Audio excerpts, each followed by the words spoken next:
The leader of the raiders was named Vincent Kane. He was 42 years old and had spent the last 15 years as a criminal.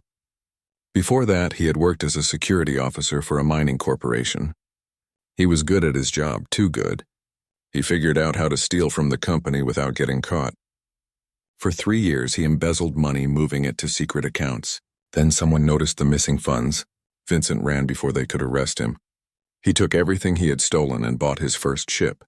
Now he led a gang called the Jackals, and they were feared across 3 sectors. The woman beside Vincent was named Claire Hobbs. She was his second in command and the smartest person in the crew. Claire was 36, with short dark hair and cold blue eyes. She had been a tactical officer in the Colonial Navy. She got dishonorably discharged for refusing orders during a mission. The Navy said she was reckless. Claire said she was practical. She joined Vincent's crew 2 years ago, and they had not failed a single raid since. She planned everything: where to hit, when to hit, how many people they needed. Vincent made the decisions, but Claire's plans made those decisions work. Another important member was Danny Price. He was the demolitions expert. Danny was 29 and had grown up on a station where he learned to work with explosives in the mines. He was small and thin, but his hands were steady. He could blow open any door or crack any safe. He loved his job, maybe a little too much. The rest of the crew said Danny smiled whenever something exploded. They were right. Then there was Leon Grant. He was the sniper. Leon was 41 and never talked about his past. Nobody knew where he came from or why he joined the Jackals.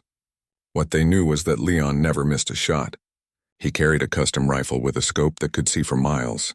When Vincent needed someone dead from far away, he called Leon. Leon would find a position and wait for hours if necessary. Then 1 shot, 1 kill. Job done.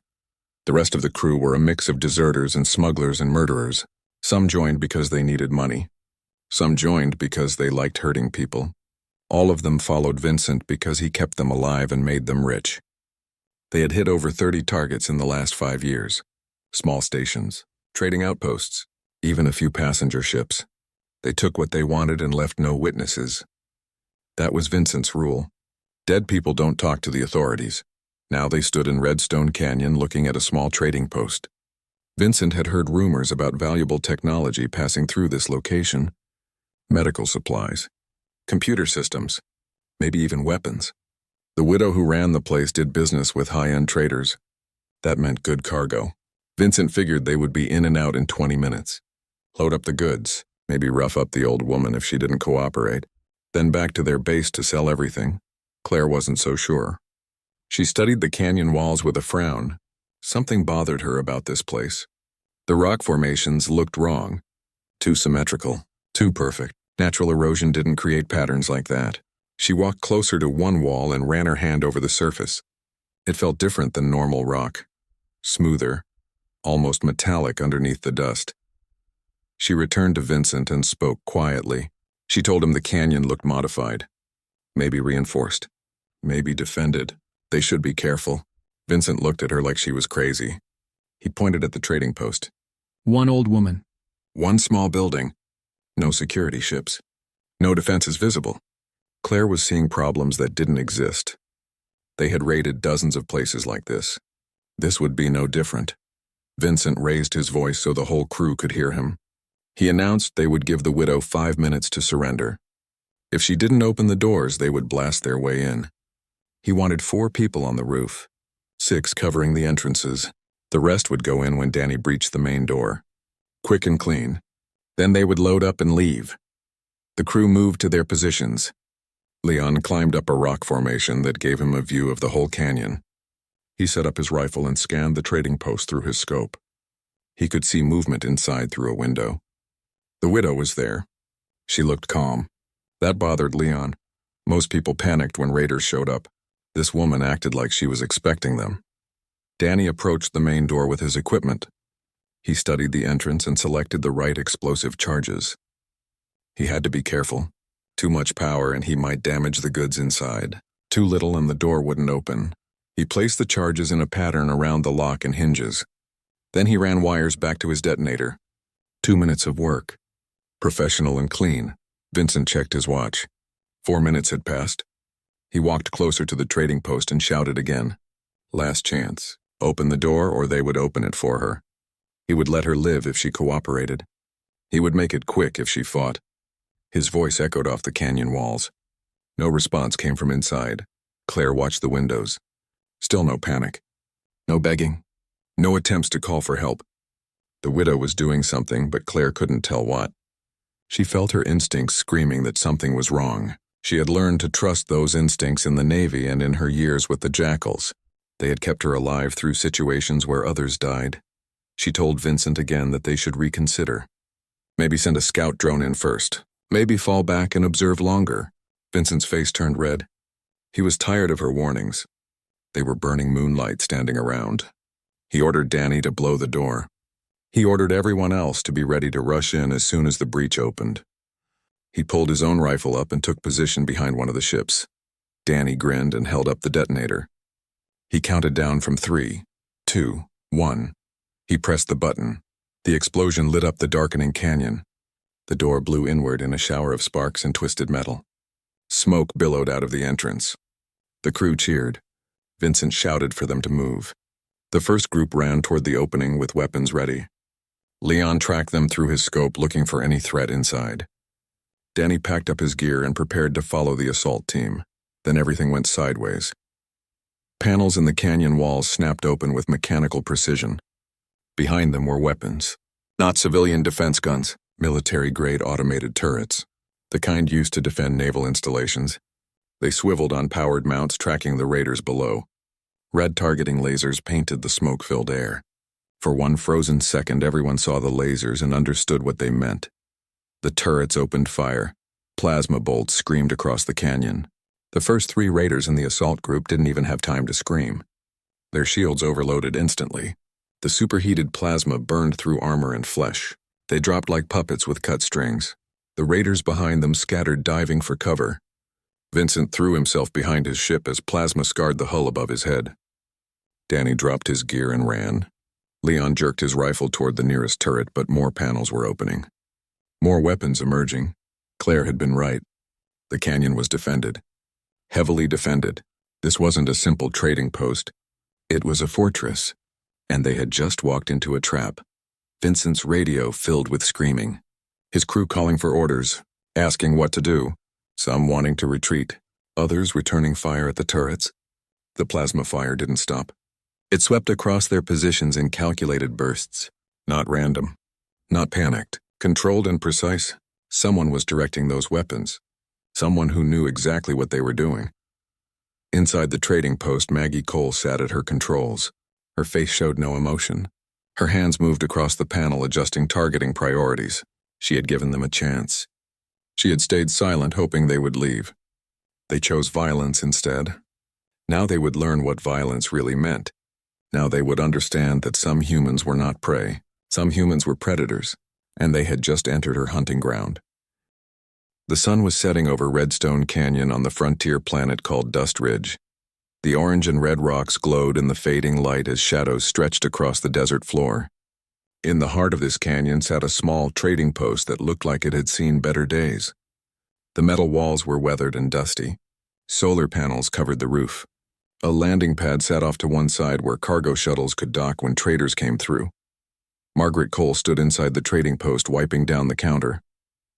Everyone called her Maggie. She was 58 years old with gray hair tied back in a simple braid. Her hands were rough from years of work. Her face showed lines from the harsh sun and from smiling less than she used to. She wore practical clothes like most frontier people did, a work shirt and sturdy pants with boots that had been repaired many times. Maggie had run this trading post alone for 3 years now. Before that, her husband had helped her. His name was Henry Cole, and he had been a good man. He died defending a nearby colony from raiders who wanted to steal supplies. Henry had been a military engineer before retiring to the frontier.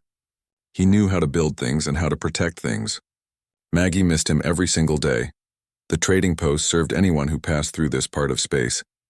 Prospectors looking for minerals in the asteroids.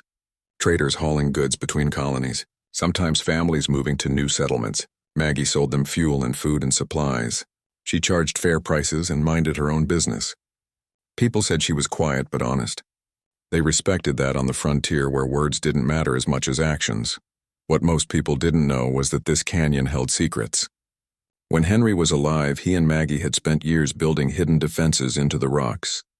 Henry said the frontier was dangerous and getting more dangerous. Pirates and raiders attacked isolated settlements all the time. The law was too far away to help when trouble came. So Henry used his engineering skills to turn Redstone Canyon into something more than it appeared to be. Weapons were hidden in the canyon walls, turrets behind false rock faces, cannons disguised as natural formations, sensors buried in the ground, all of it connected to a control system in the back room of the trading post. Maggie knew how to use every single weapon.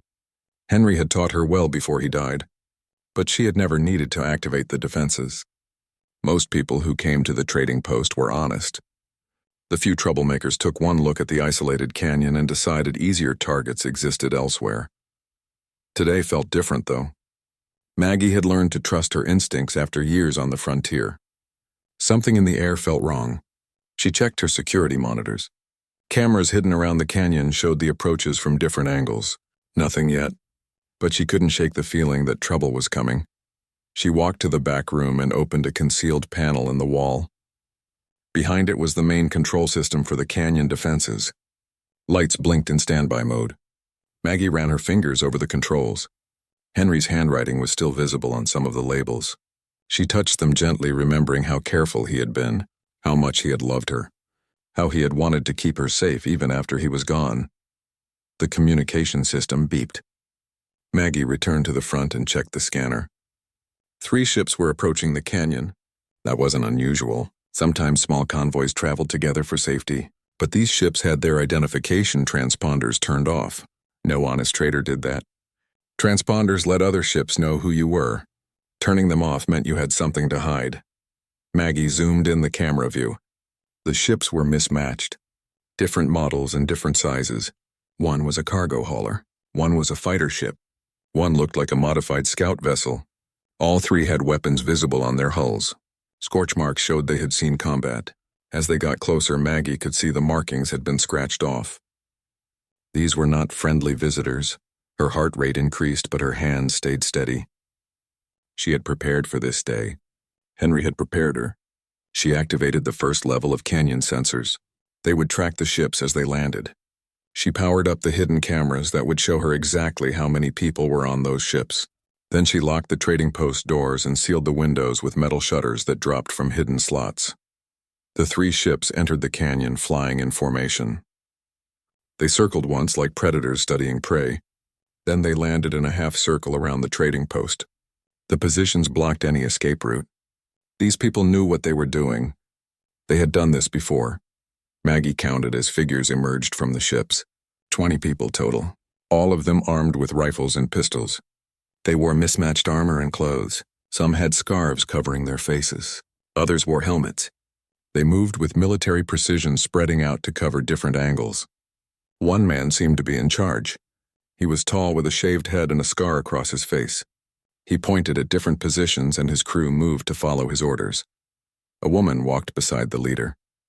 She was studying the canyon walls with narrowed eyes. She pointed at something and said words Maggie couldn't hear. The leader shook his head and waved his hand dismissively. He clearly thought this would be easy. One old woman alone. No backup for hundreds of miles. Just steal what they wanted and leave. They didn't know about the weapons hidden all around them.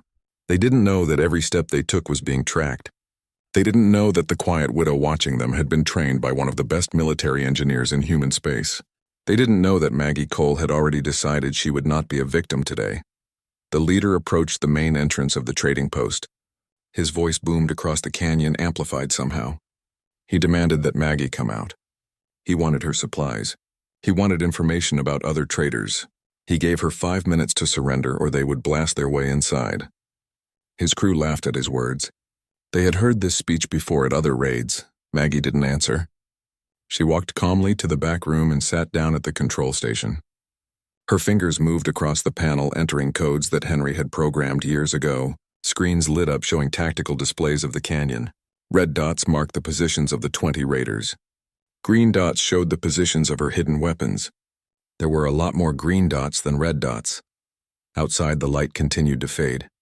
Darkness was coming to Redstone Canyon. The raiders thought darkness would help them. They were wrong. Maggie's weapons had night vision and thermal imaging. They could see better in darkness than in daylight. Let the raiders come. Let them try to take what was hers. They would learn that not every target on the frontier was helpless. They would learn that humans protected what mattered to them. They would learn too late. Chaos exploded across Redstone Canyon. The automated turrets continued firing in controlled bursts that sent the jackals scrambling for any cover they could find. Vincent pressed himself against the landing gear of his ship, feeling the heat from plasma bolts scorching the hull above him. His radio was filled with shouting and screaming. 3 of his crew were dead in the first 10 seconds. Several others were wounded. This was supposed to be easy. This was supposed to be quick. Instead, they were pinned down and taking casualties from weapons they never saw coming. Claire had thrown herself behind a rock formation when the firing started. She pressed against the stone, breathing hard. Her tactical mind was already working through their options. The turrets had excellent firing angles covering most of the canyon floor. They were protected behind armored barriers that absorbed the return fire from the jackals. Whoever designed this defense system knew what they were doing. This was military-level work, maybe better than military. She keyed her radio and spoke to Vincent. She told him they needed to pull back, regroup, reassess. They were in a kill zone and staying here would get them all slaughtered. Vincent's voice came back angry and stubborn. He refused to retreat from one old woman. They had superior numbers. They had heavy weapons on their ships. They would overwhelm her defenses and make her pay for fighting back. Leon was still in his elevated position.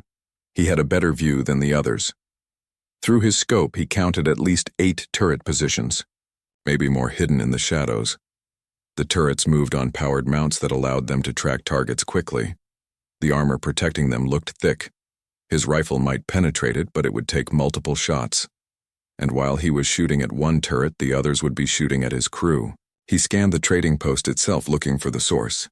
Someone had to be controlling these weapons. Find the controller and the weapons would stop.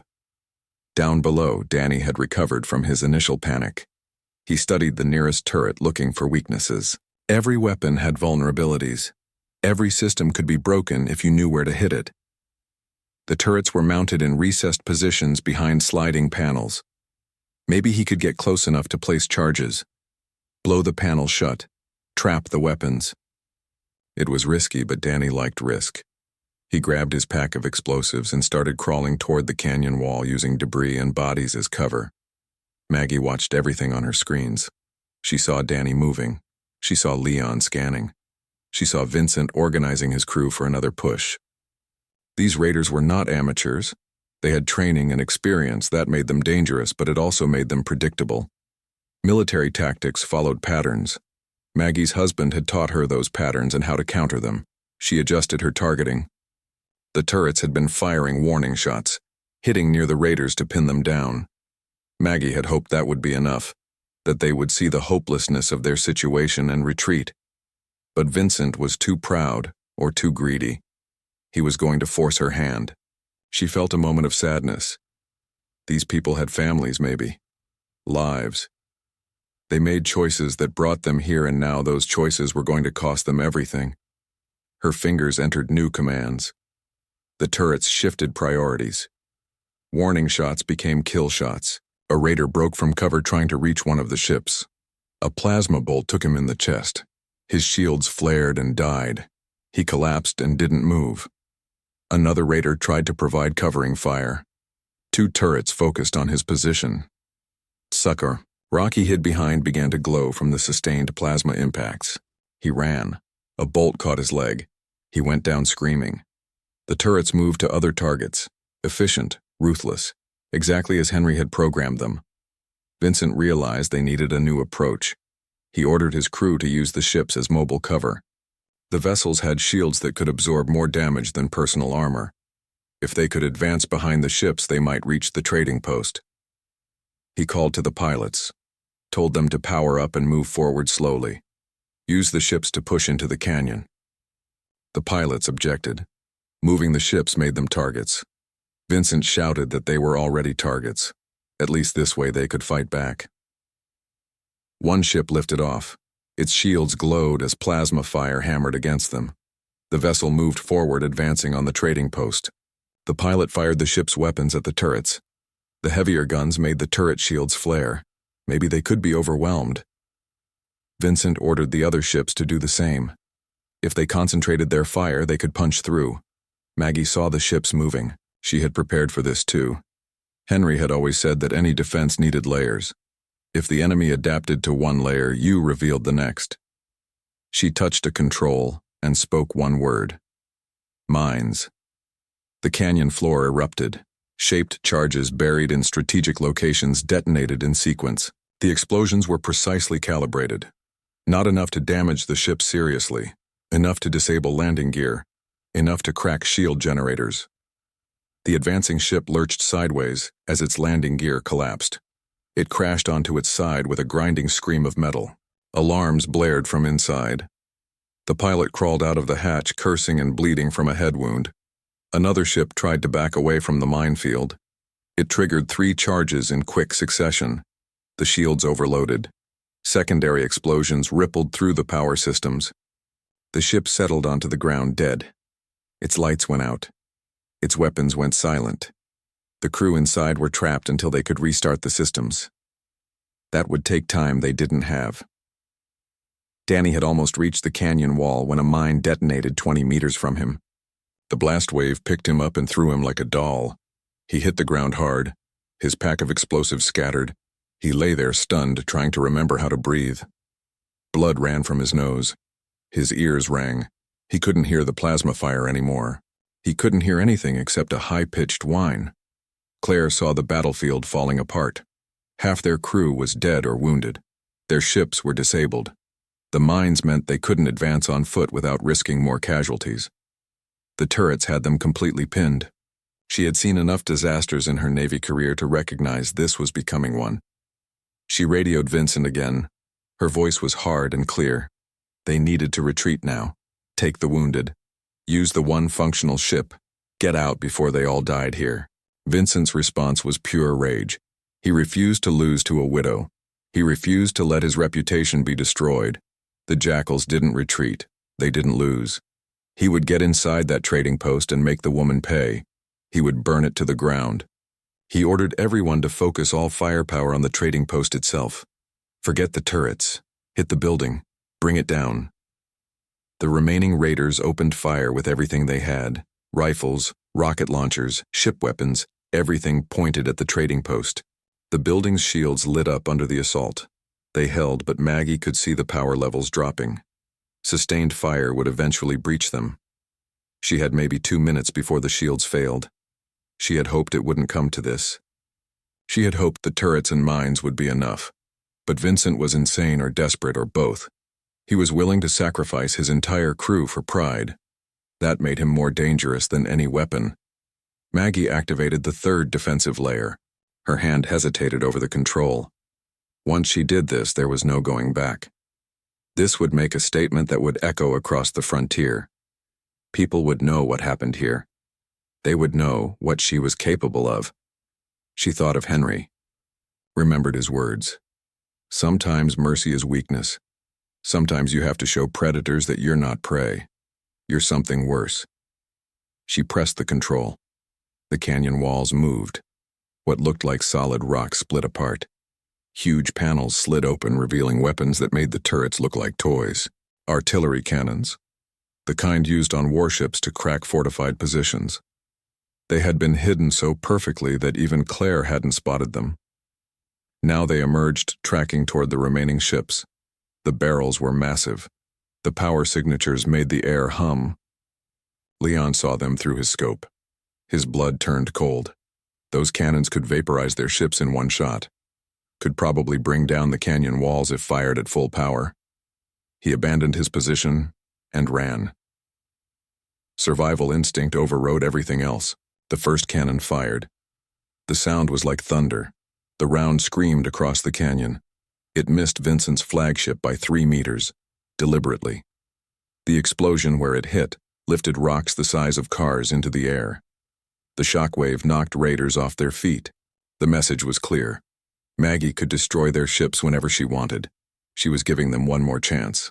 The last chance. Claire didn't need further convincing. She grabbed the nearest wounded raider and started dragging him toward the functional ship. She shouted at others to help. Some listened, some were too shocked. Vincent stood in the open staring at the cannons. His face showed disbelief.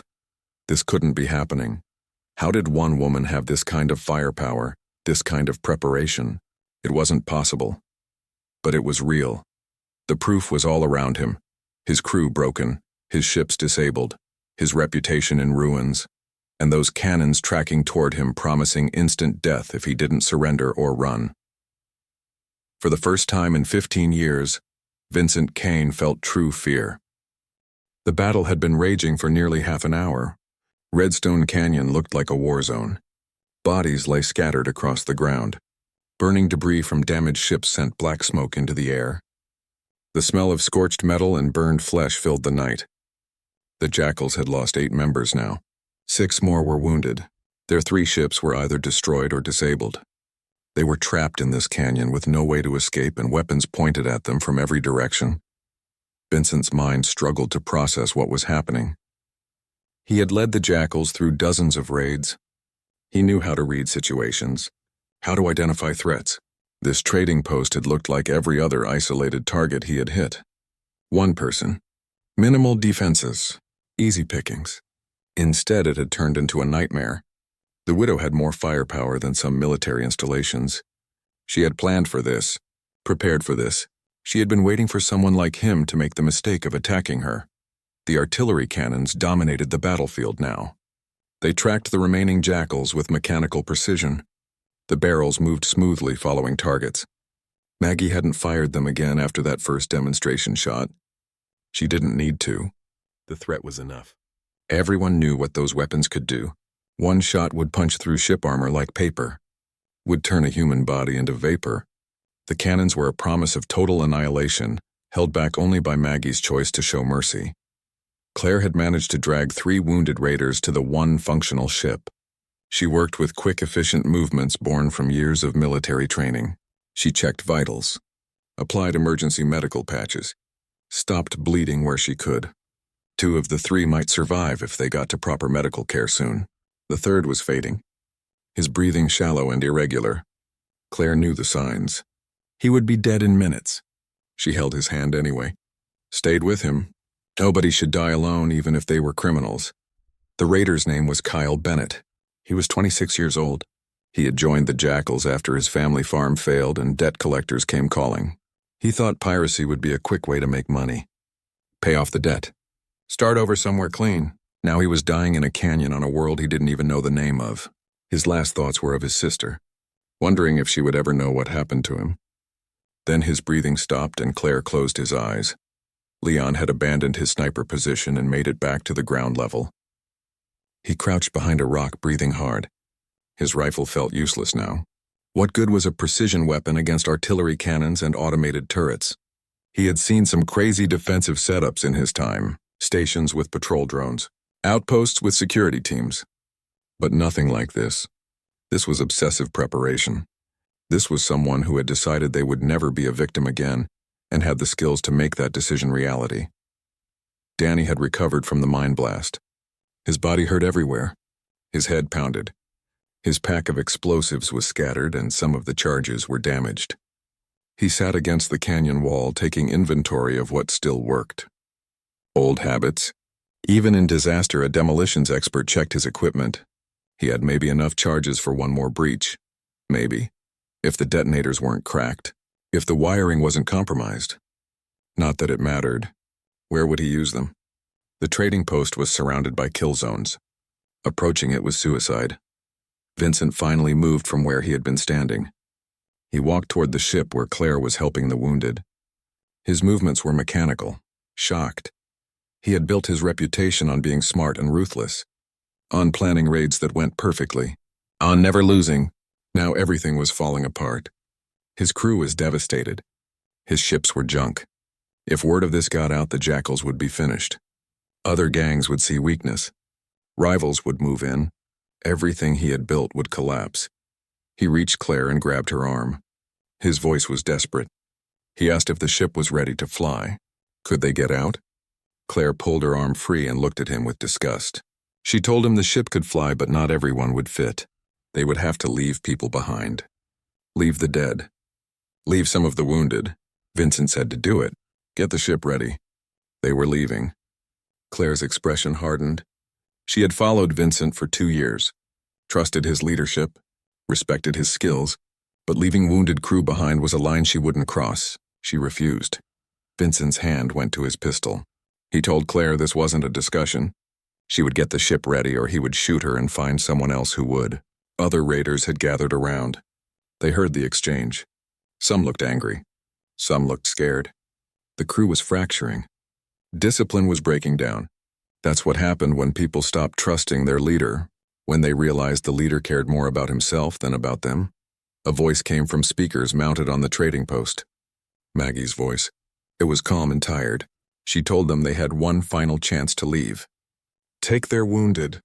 Take their dead if they wanted. Get in the functional ship and go. She would not pursue. Would not shoot. They could walk away from this. But this was the last offer. If they continued fighting, she would stop showing mercy. The cannons would fire. The turrets would target kill shots. None of them would leave this canyon alive. The raiders looked at each other. Then they looked at Vincent, waiting for orders. Vincent's face was red with rage and humiliation. His hand tightened on his pistol. He wanted to fight, wanted to salvage something from this disaster. But the logical part of his brain knew Maggie was right. Continuing would be suicide. They had lost. Completely and totally lost. Accepting that burned him like acid. Before Vincent could respond, a young raider named Patrick Moore stepped forward. Patrick was only 22. This was his 3rd raid with the Jackals. He was scared and hurt and tired of being scared. He spoke to Vincent directly. He said they should take the offer. Leave while they could, live to fight another day. Vincent turned toward Patrick with fury in his eyes. He raised his pistol. Patrick didn't back down. He stood there waiting to see if Vincent would actually shoot one of his own crew. The moment stretched out. Other raiders shifted nervously. Some hands moved toward weapons. The situation was seconds from exploding into internal violence. Claire stepped between Vincent and Patrick. She spoke quietly. She told Vincent to think. Really think. Shooting Patrick wouldn't change anything. They had lost. The smart play was to retreat. Preserve what crew they had left. Vincent could rebuild, but only if he accepted reality right now. Vincent's pistol wavered. His finger on the trigger. He had killed many people. Killing one more would be easy. But Claire was right.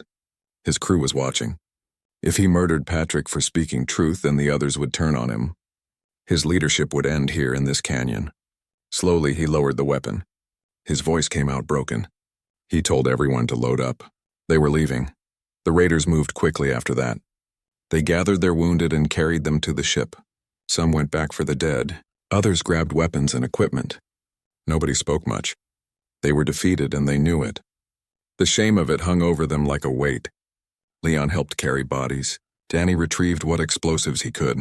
Claire supervised the loading, making sure the wounded were secured properly. Vincent stood alone watching his crew work, his empire crumbling around him. He had led the Jackals to this disaster. His pride and greed had gotten his people killed.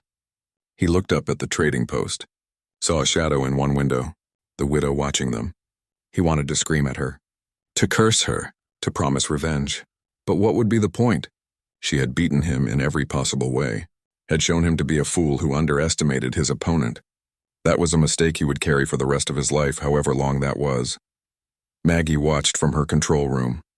She tracked the raiders as they loaded the ship. She kept the weapons armed and ready. Part of her expected them to try something, a last desperate attack, but they moved with the dejection of broken people. They had learned their lesson. She wondered if it would stick, if they would give up piracy after this. Probably not. People like this rarely changed. But maybe they would think twice before attacking an isolated target. Maybe they would remember Redstone Canyon and decide easier prey existed elsewhere. The ship powered up. Its engines glowed in the darkness. The loading ramp closed. The vessel lifted slowly from the canyon floor.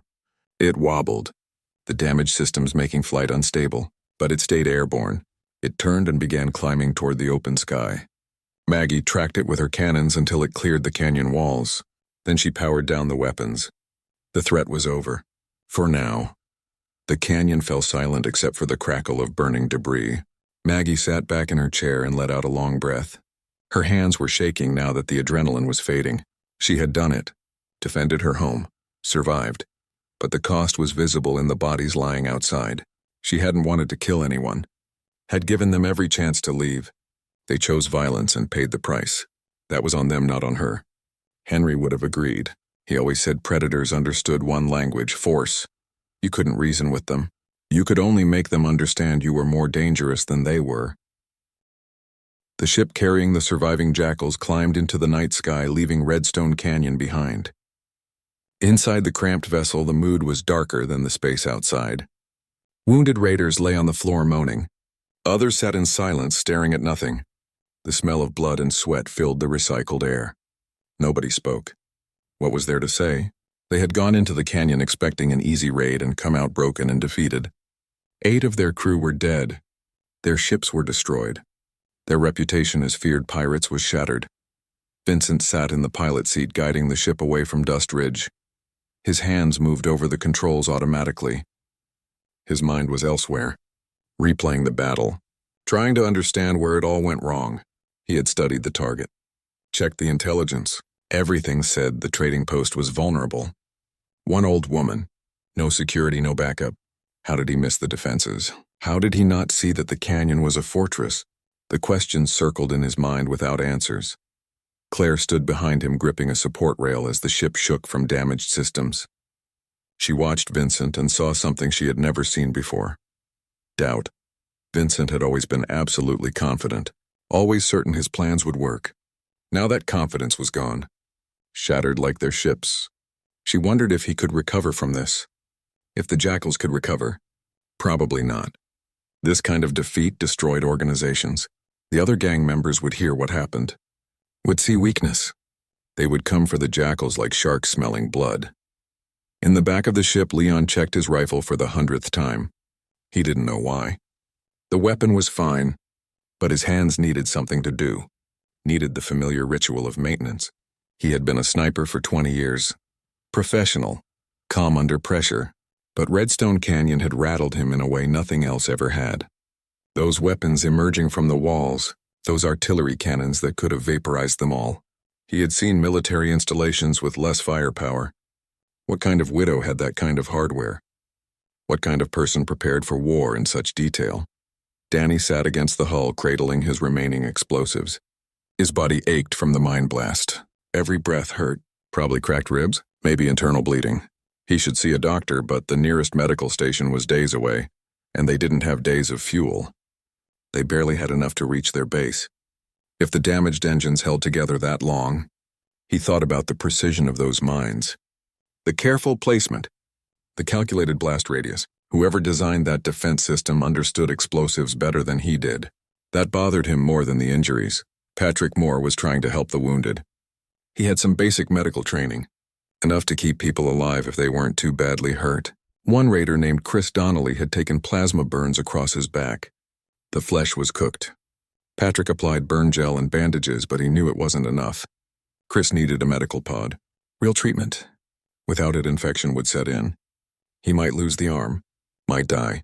Patrick told him it would be okay. They would get help soon. Chris nodded weakly. Both of them knew it was a lie. Back on Dust Ridge, Maggie emerged from the trading post for the first time since the battle began. She stood in the doorway looking at the aftermath. The night air was cool against her face. Smoke drifted across the canyon. Fires still burned in the wrecked ships. The bodies of the dead raiders lay where they had fallen. Maggie felt her stomach turn. She had killed people today. Yes, they were criminals. Yes, they had attacked her. But they were still human beings. Still someone's son or daughter or brother or sister. She forced herself to walk among the dead. It was her responsibility. She had pulled the trigger even if it was through automated weapons. Henry had taught her that you don't look away from what you do. You face it, own it, understand the cost. She stopped at each body and looked at their faces. Young and old. Men and women. All of them had made choices that led them here. All of them had families somewhere who would never know what happened. One raider was still alive, barely. He lay near a destroyed ship with his legs crushed. Blood pooled beneath him. His breathing came in wet gasps. Maggie knelt beside him and checked his injuries.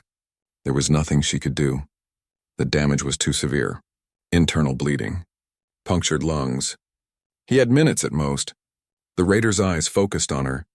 His lips moved. She leaned closer to hear. He whispered one word. Sorry. Then his eyes went empty and he was gone. Maggie sat back on her heels. Tears ran down her face. She didn't wipe them away.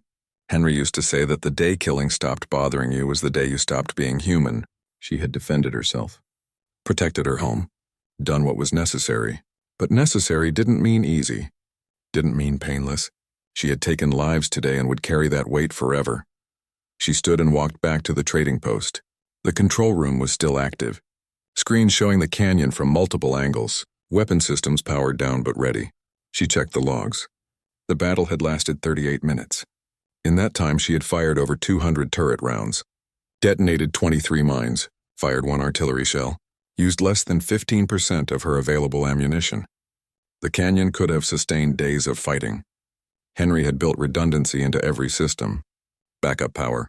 Backup weapons. Backup sensors. He had prepared for every possibility. Maggie activated the communication system and sent a distress signal to the colonial authorities. She reported the attack. Requested assistance with cleanup and body removal. The nearest patrol ship was 12 hours away. She would have to wait. She made coffee and sat at the control station watching the screens, watching the canyon, making sure no more threats approached. She doubted anyone else would attack tonight, but caution had kept her alive this long. She thought about Vincent Kane, about the look on his face when the artillery cannons emerged. That mix of rage and fear and disbelief. He had come here expecting an easy victim, found a prepared defender instead. Would he learn from this? Would he stop raiding innocent people? Probably not. Men like that rarely changed. But maybe he would tell his story. Maybe other pirates would hear about Redstone Canyon, would mark it as forbidden, would go somewhere else. That would save lives even if she couldn't save the ones already lost. The night passed slowly. Maggie dozed in her chair but didn't really sleep. Every sound made her alert. Every shadow on the monitors required investigation. Dawn finally came, painting the canyon walls orange and gold. The beauty of it contrasted sharply with the destruction below. Maggie watched the sunrise and felt older than her 58 years. Tired in a way sleep wouldn't fix. She had survived. Her trading post was intact. The weapons had worked perfectly, but victory felt hollow when the cost was so high. A ship appeared on her sensors mid-morning. Colonial security responding to her distress call. The vessel landed near the trading post and officers emerged. The lead officer was named Captain Greg Palmer. He was in his 40s with gray at his temples. He had been a frontier cop for 20 years. He had seen plenty of raids and their aftermath, but even he looked shocked at the scene in Redstone Canyon. Captain Palmer approached Maggie, who waited outside the trading post. He introduced himself and asked if she was hurt. Maggie shook her head. She was fine. It was the others who had paid the price. Palmer looked around at the destroyed ships, the bodies, the impact craters from explosives and plasma fire. He asked what happened. Maggie told him. Raiders called the Jackals attacked her trading post. She defended herself. Palmer asked how many raiders. Maggie said 20. Palmer stared at her. 20 raiders, 1 woman. He asked how she survived. Maggie gestured at the canyon walls, at the hidden weapon positions that were visible now in daylight. Palmer and his team spent hours documenting the scene.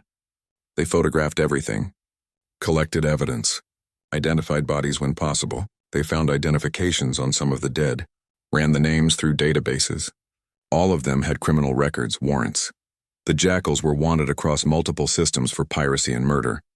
Palmer told Maggie she had done the frontier a service. These people wouldn't hurt anyone else. Maggie nodded but didn't feel proud. She had done what was necessary. That was all. Palmer asked about the defensive systems, where she got them, how they worked. Maggie explained her husband had been a military engineer. He built the defenses over several years. Everything was legal, licensed, just very sophisticated. Palmer whistled. Sophisticated was an understatement. This setup was better than most military installations. Maggie said Henry liked to be thorough. The security team loaded the bodies onto their ship. They would identify them properly and contact next of kin where possible. They took statements from Maggie, recorded everything for their reports. Palmer said there would be an investigation, but it was clearly self-defense. No charges would be filed. He also said word of this would spread. Other criminals would hear. Some would stay away. Some might see it as a challenge. Maggie should be careful. She thanked him for the warning. She was always careful. The security ship left in the afternoon. Maggie was alone again. She spent the rest of the day cleaning, repairing, getting the trading post back to normal. The canyon showed scars from the battle, burn marks on the rocks, craters in the ground. The destroyed ships would need to be salvaged eventually, but the basic structure was intact. 3 days after the battle, Vincent Kane's ship limped into their hidden base. The base was an abandoned mining station in an asteroid field. The Jackals had used it for 2 years. It had repair facilities and storage and enough space for their operations. Usually when they returned from a raid, the mood was celebratory. Crew drinking and counting their loot, celebrating another successful job. This time was different. The ship landed in silence. The crew emerged like ghosts, defeated and traumatized. The remaining Jackals at the base came out to meet them. Their smiles faded when they saw the condition of the returning crew. The wounded being carried on stretchers, the haunted looks, the absence of so many familiar faces. One of the base crew asked what happened. Where were the others? Where were the other ships? Claire told them to get medical supplies and prepare beds for the injured. Questions could wait. Vincent went straight to his quarters and locked the door. He sat in the dark, staring at nothing. His hands shook. His mind replayed the battle over and over. The turrets emerging, the mines exploding, the artillery cannons, that old woman's voice over the speakers offering mercy he didn't deserve. He had led his crew into a massacre. 8 people dead because of his arrogance, because he thought he was smarter than everyone else, because he refused to listen to warnings. Over the next 2 days, the story spread. The base crew heard what happened from the survivors. Each telling painted the same picture. A routine raid gone catastrophically wrong. A target that turned out to be a fortress.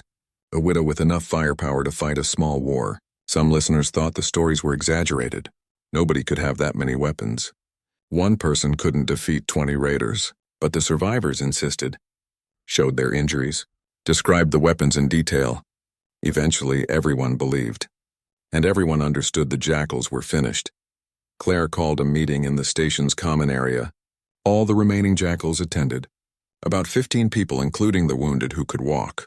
Claire stood before them and laid out the facts. 8 crew members dead, 3 ships destroyed, their reputation shattered. Other gangs would hear about Redstone Canyon, would see the Jackals as weak, targets.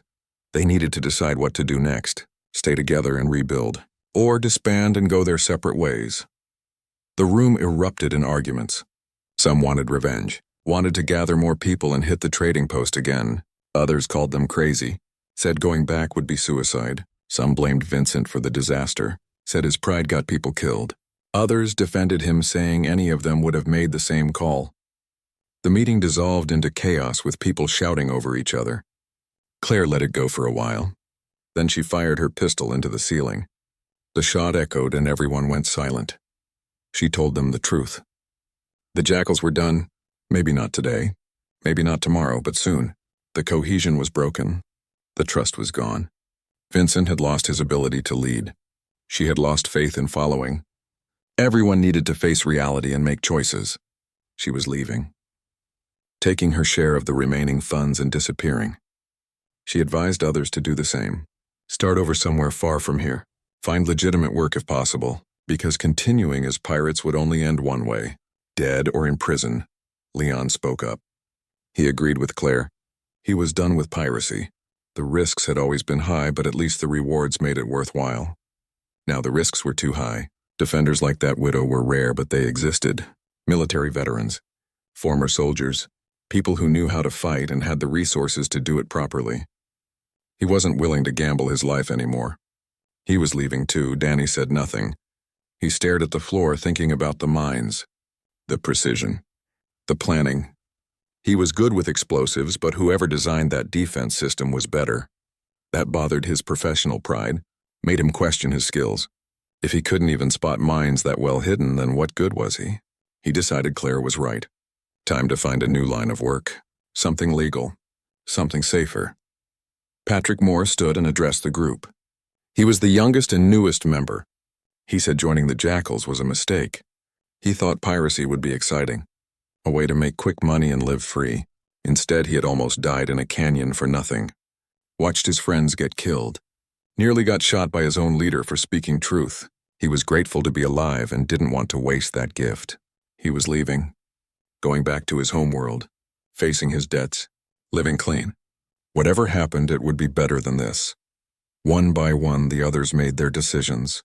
Most chose to leave, take their money and vanish. A few diehards wanted to stay, wanted to rebuild the Jackals.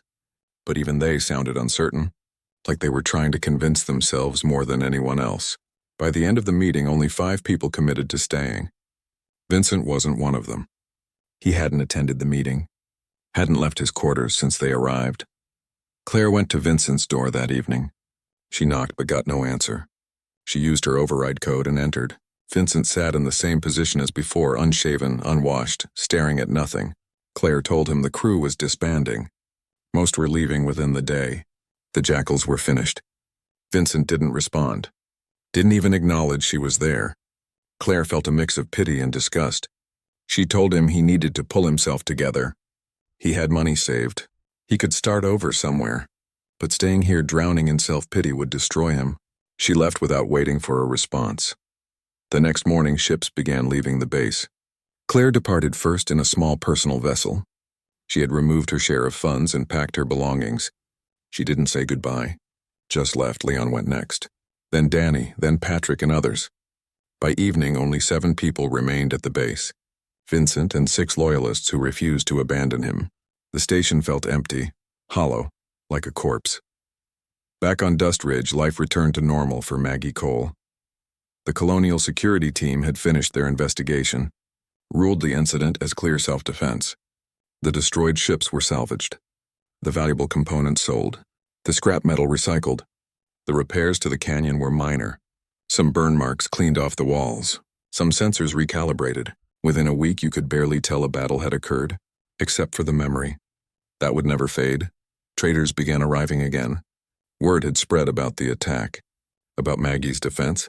Some were nervous about stopping at Redstone Canyon, worried they might get caught in crossfire if raiders returned. Maggie assured them the canyon was safe. Safer than most places, actually. The defenses proved that. After a few visits, people relaxed. Started spreading different stories about how the Widow's trading post was the most secure stop on the frontier, how raiders avoided it now, how it was the safest place to do business. Business actually improved. Traders who valued security made Redstone Canyon a regular stop. They paid fair prices and respected Maggie's privacy.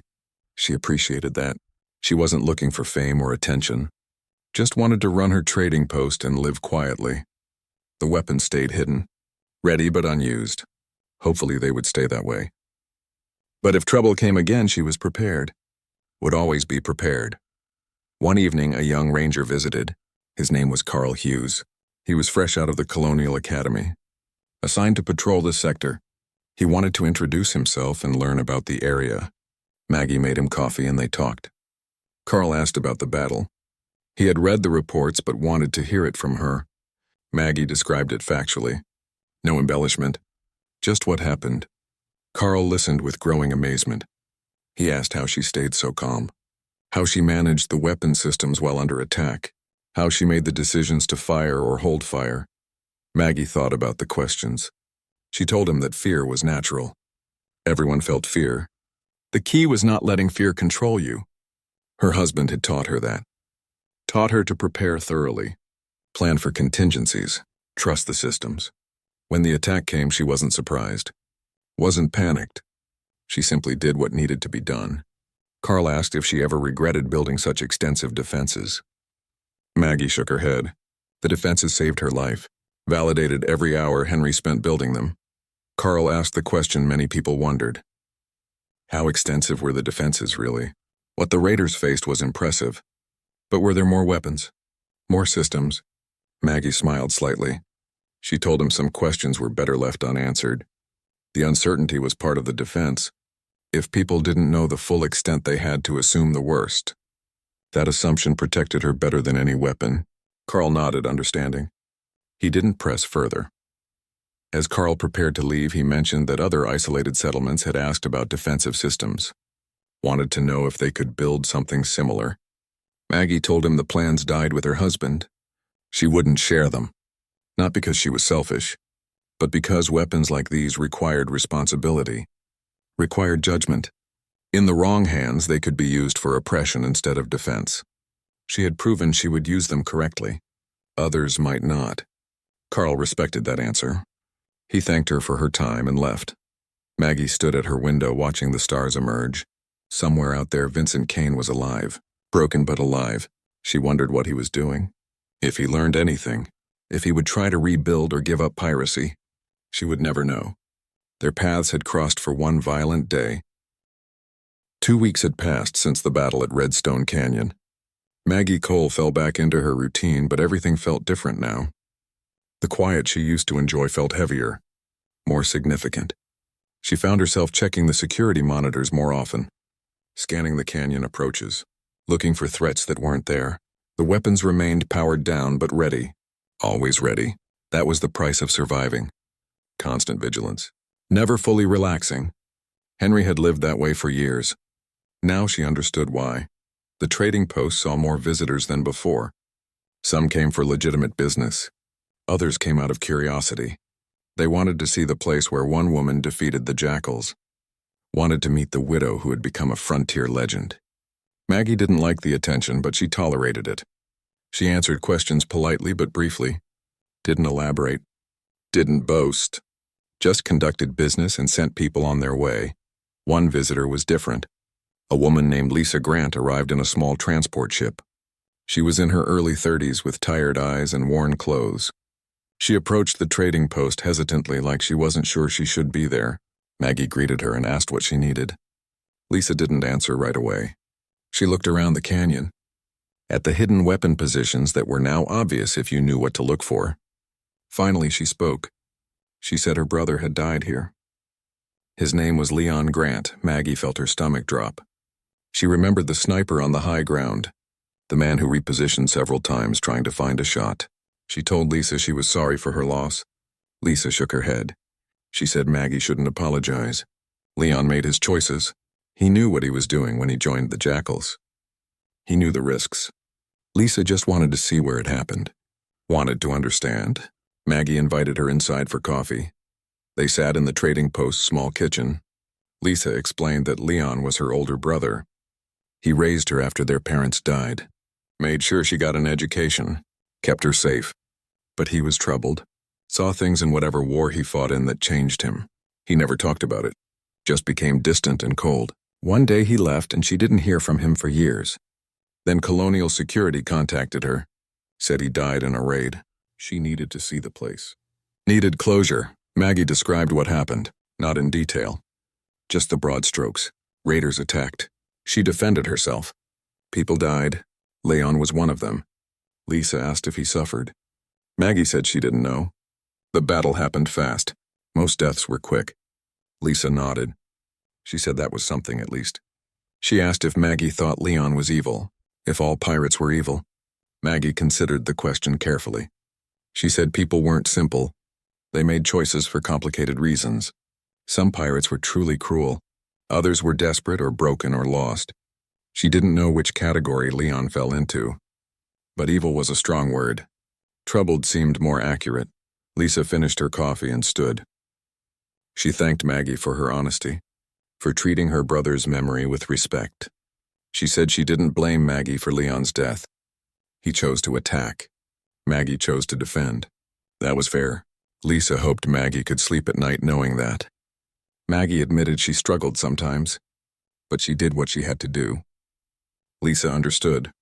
They parted without another word. Lisa returned to her ship and left. Maggie watched her go, feeling a weight settle deeper in her chest.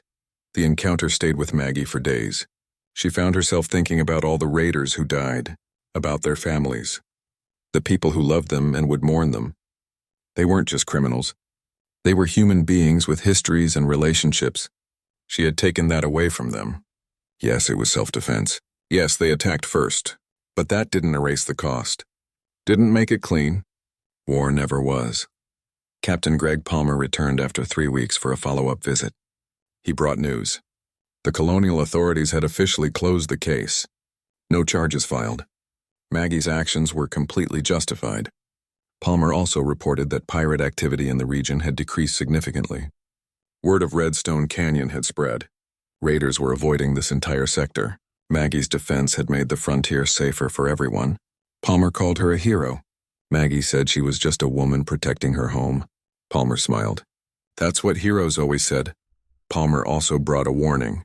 He said some people in the colonial government wanted to study her defensive systems, maybe implement similar setups at other vulnerable locations. They would approach her eventually, probably offer money for the plans. Palmer advised her to refuse. Once those plans were out there, anyone could use them, including people with bad intentions.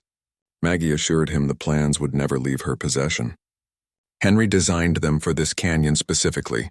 For her specifically. They wouldn't work the same anywhere else. Palmer seemed relieved.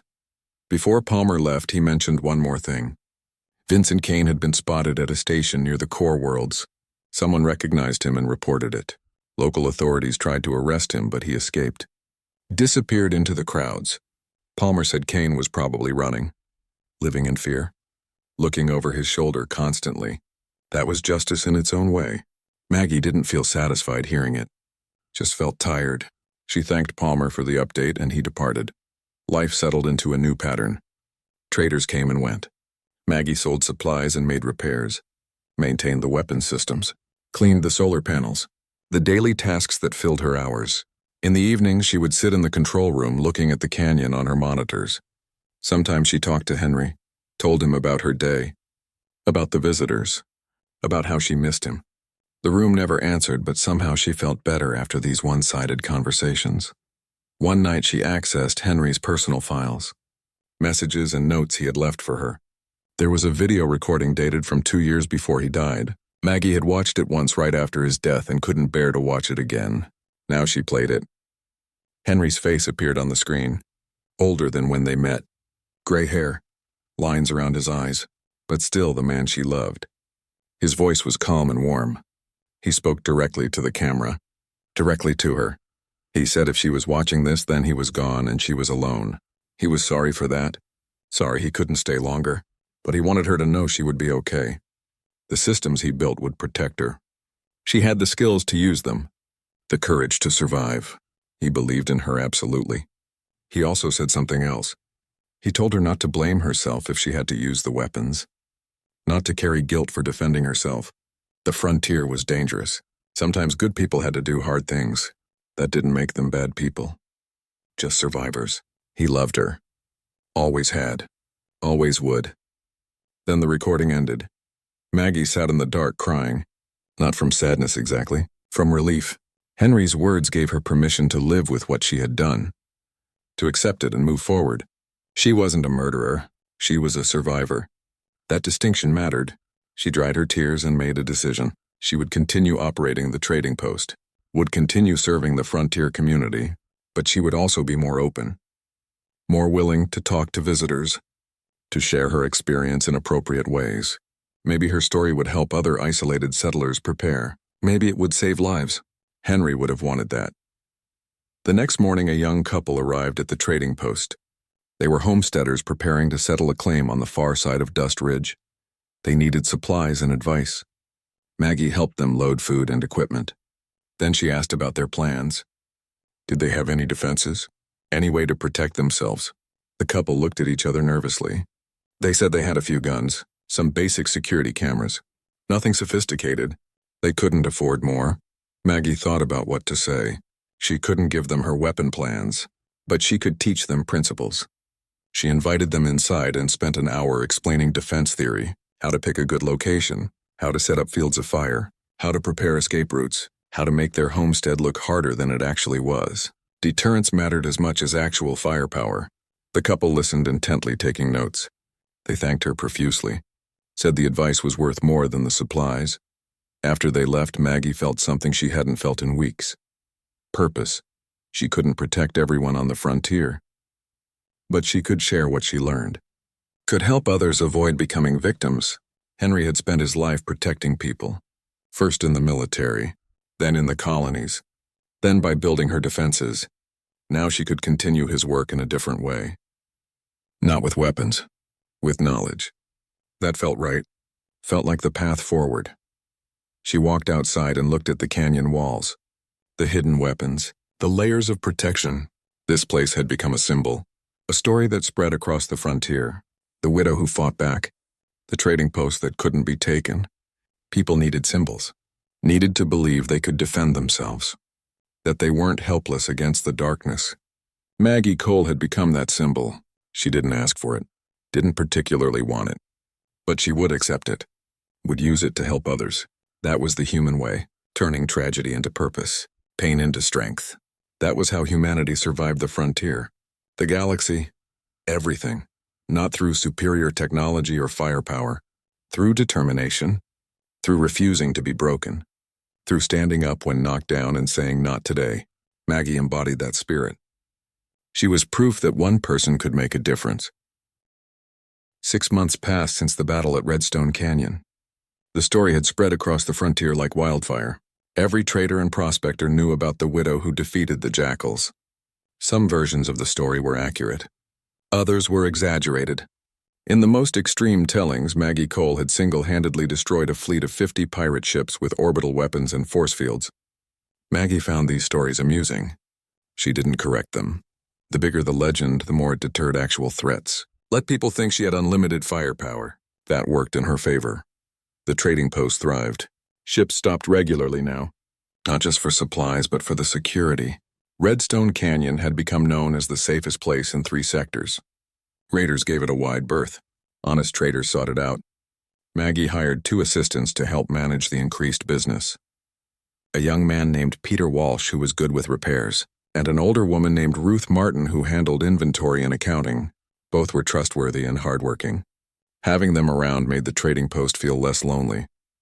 Maggie never told Peter or Ruth about the full extent of the canyon's defenses. They knew about the basic turrets. Everyone knew about those now. But the deeper systems remained secret. The artillery cannons, the minefields, the backup power systems. Some things were better kept private.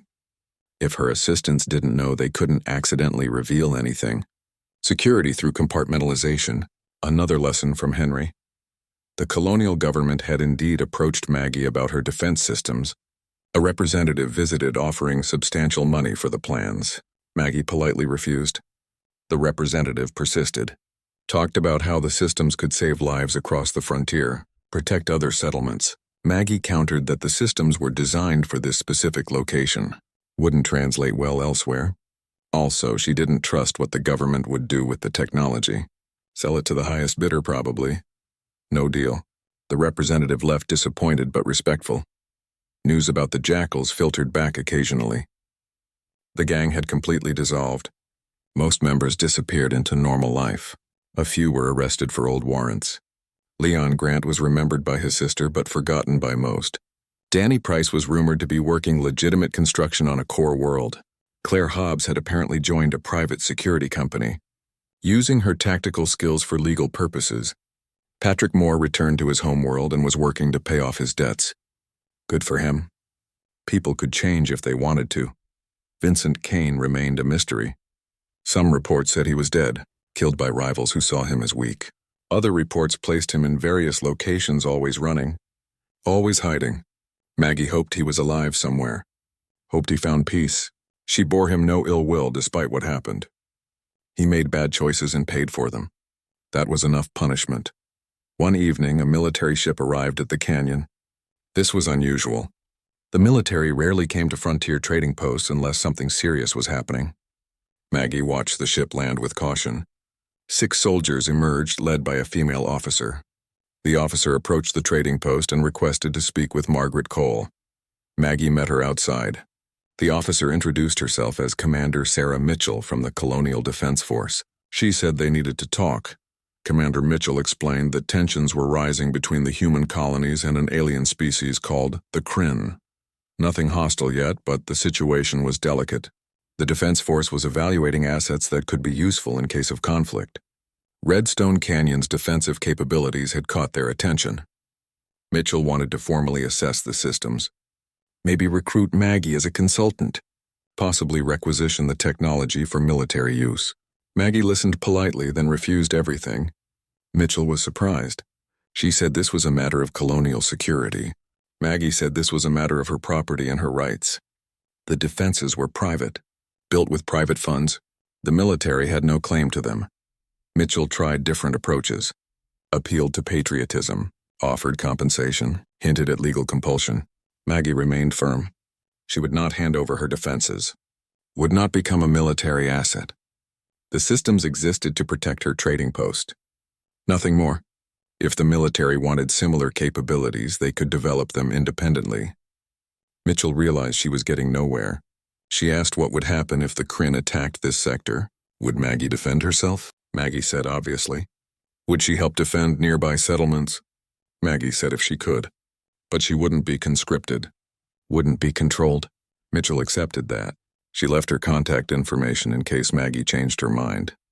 Then the military ship departed. Peter asked about the visit. Maggie told him the military wanted her weapons. Peter looked nervous. He asked if they would come back. Try to take them by force. Maggie doubted it. The colonial government valued individual rights. Forced requisition would cause political problems. Besides, trying to take her weapons by force would be difficult. Very difficult. Peter understood the implication. He didn't ask more questions. Life continued. Trade flourished. The frontier expanded. New settlements established further from the core worlds. Some succeeded. Some failed. That was the nature of frontier life. Risk and reward. Maggie provided supplies and advice to settlers heading into the unknown. She became something of a mentor figure. People trusted her judgment, valued her experience. She found satisfaction in that role. A year after the battle, a journalist arrived wanting to write an article about Maggie. The journalist was a woman named Kate Phillips who wrote for a major colonial news service. She had covered frontier stories for a decade. She said Maggie's story needed to be told properly, to inspire other settlers, to show that humans could thrive in harsh environments. Maggie was reluctant but eventually agreed to a brief interview. Kate asked thoughtful questions about Maggie's background, her life with Henry, the decision to build defenses, the battle itself. Maggie answered honestly but carefully. She didn't reveal technical details, didn't provide information that could help someone attack her. Just told her story, her reasons, her feelings. Kate recorded everything and promised to be respectful in her article. The piece published 2 weeks later. It was fair and accurate. Portrayed Maggie as a real person, not a caricature. She appreciated that. The article reached far beyond the frontier. People in the core worlds read it. Students studied it in schools as an example of frontier resilience. Military academies analyzed the defensive tactics. Maggie became more famous than she ever wanted. But the fame had an unexpected benefit. It made her untouchable. No criminal would attack someone so well known. No government would risk the political fallout of harassing her. The publicity that made her uncomfortable also made her safe. Ironic but useful. 3 years after the battle, a memorial was proposed. The colonial government wanted to commemorate the site where the Jackals were defeated. A monument to frontier defense and individual courage. Maggie refused. She said the canyon was not a tourist attraction. The dead raiders deserved dignity, not spectacle. She didn't want people visiting to gawk at where people died. The government respected her wishes. No monument was built, but the canyon remained famous, a place known throughout human space. The Widow's Canyon, the place where one woman proved that humans don't give up. Don't surrender. Fight back with everything they have. Maggie grew older. Gray hair turned white. Lines deepened on her face. But she remained strong, capable, alert. The trading post was her life. The canyon was her home. She had defended it once, would defend it again if needed. But mostly she hoped for peace. For quiet years trading with honest people. For the slow passage of time, unmarked by violence. On the 5th anniversary of the battle, Maggie stood at the canyon entrance at sunset. She thought about everything that happened. The fear, the violence, the cost, the aftermath. She thought about Henry and how his preparations saved her life. She thought about the raiders who died, about their families, about Leon's sister Lisa. She thought about the future, about how long she could continue, about what would happen to the canyon when she was gone. Would someone else maintain it? Or would the defenses fall silent? She didn't know. Couldn't know. What she did know was that her story mattered, not because she was special, but because she represented something important: the human spirit, the refusal to be a victim, the determination to protect what matters. Every person who heard her story took something from it. Maybe courage, maybe inspiration, maybe just the knowledge that one person could make a difference. That mattered more than weapons or fame or anything else. That was the real legacy, not the defenses, not the legend. The simple truth that humans protect their own, fight for their homes, survive against all odds. The sun set behind the canyon walls. Orange light faded to purple. Stars emerged in the darkening sky. Maggie looked up at them and smiled. Somewhere up there were millions of humans living on thousands of worlds, each one carving out their own piece of the universe, each one facing challenges and dangers, each one finding ways to survive and thrive. That was humanity's gift. Not strength or intelligence or technology, adaptability, determination, the absolute refusal to quit. Maggie was just one example, one story among countless others. But her story would endure,